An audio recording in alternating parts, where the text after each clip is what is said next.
Welcome to DevOps Beacon.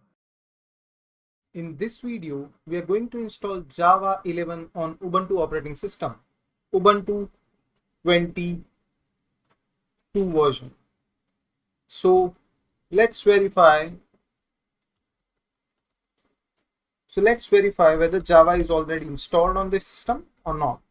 So here we can say there is no Java available, and we have this help available. So we are just going to install using this help. So sudo apt install openjdk 11 jre headless.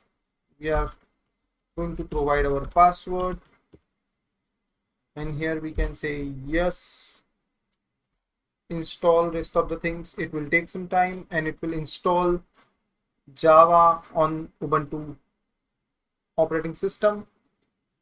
While the installation is still going on, let's verify the Ubuntu operating system. Click on settings, and here we can see that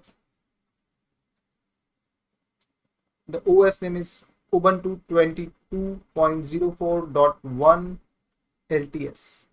The 64-bit operating system with 32 GB RAM.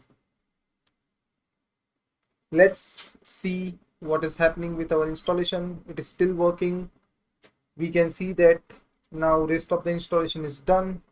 Now let's verify Java-version, and here we are. OpenJDK version 11.0.16 has been installed. Thank you so much for watching this video.